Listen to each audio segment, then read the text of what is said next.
La lecture qui va suivre est un extrait de la fin du livre d'Ernest Renan, enfin de la conférence d'Ernest Renan « Qu'est-ce qu'une nation ?», conférence donnée en 1882 à la Sorbonne et publiée dans les discours en 1887. Après avoir défini ce qui n'était pas une nation, Ernest Renan nous donne son avis, son point de vue sur ce qu'est pour lui une nation et sur ce qui fait un peuple.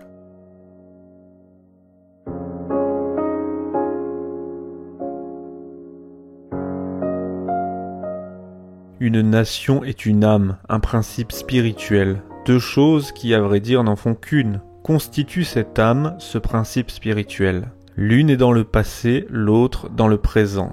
L'une est la possession en commun d'un riche legs de souvenirs, l'autre est le consentement actuel, le désir de vivre ensemble, la volonté de continuer à faire valoir l'héritage qu'on a reçu indivis.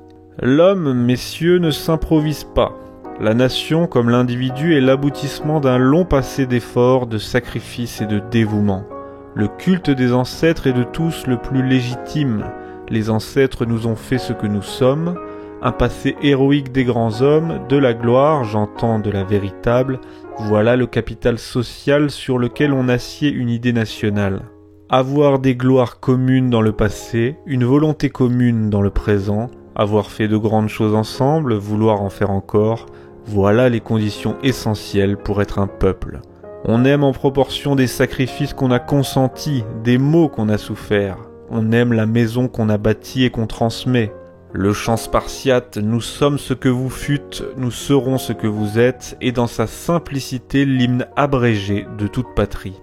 Dans le passé, un héritage de gloire et de regrets à partager. Dans l'avenir, un même programme à réaliser.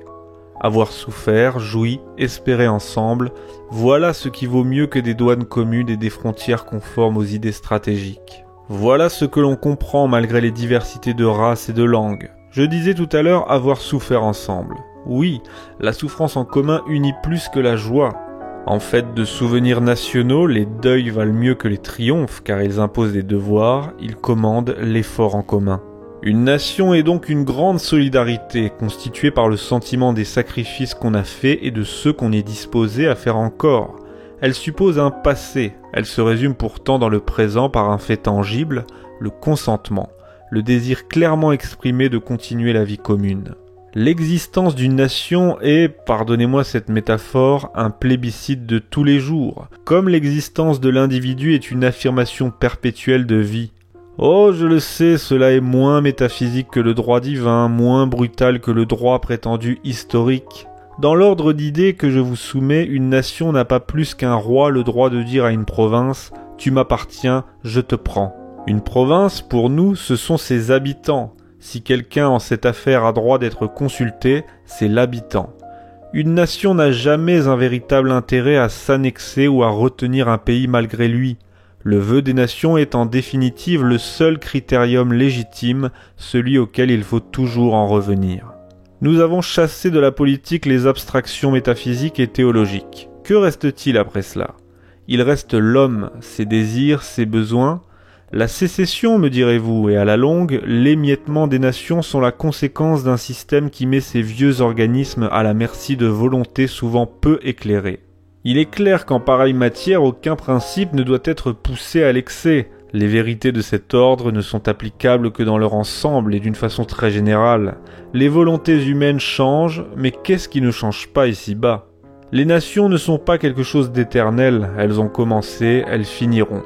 La Confédération européenne probablement les remplacera, mais telle n'est pas la loi du siècle où nous vivons. À l'heure présente, l'existence des nations est bonne, nécessaire même. Leur existence est la garantie de la liberté qui serait perdue si le monde n'avait qu'une loi, qu'un maître. Par leurs facultés diverses, souvent opposées, les nations servent à l'œuvre commune de la civilisation. Toutes apportent une note à ce grand concert de l'humanité qui en somme est la plus haute réalité idéale que nous atteignons. Isolées, elles ont leurs parties faibles. Je me dis souvent qu'un individu qui aurait les défauts tenus chez les nations pour des qualités, qui se nourrirait de vaine gloire, qui serait à ce point jaloux, égoïste, querelleur, qui ne pourrait rien supporter sans dédaigner, serait le plus insupportable des hommes.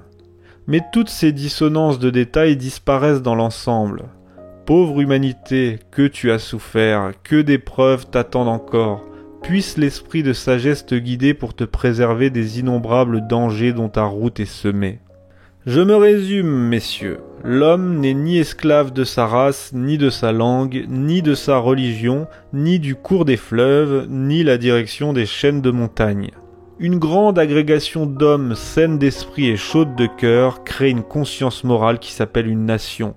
Tant que cette conscience morale prouve sa force par les sacrifices qu'exige l'abdication de l'individu au profit d'une communauté, elle est légitime, elle a le droit d'exister.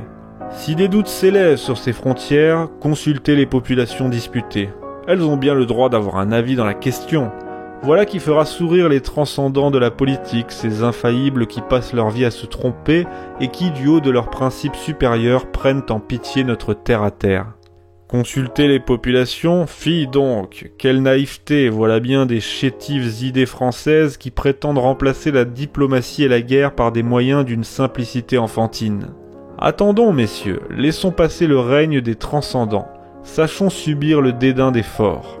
Peut-être après bien des tâtonnements infructueux reviendra-t-on à nos modestes solutions empiriques. Le moyen d'avoir raison dans l'avenir est, à certaines heures, de savoir se résigner à être démodé.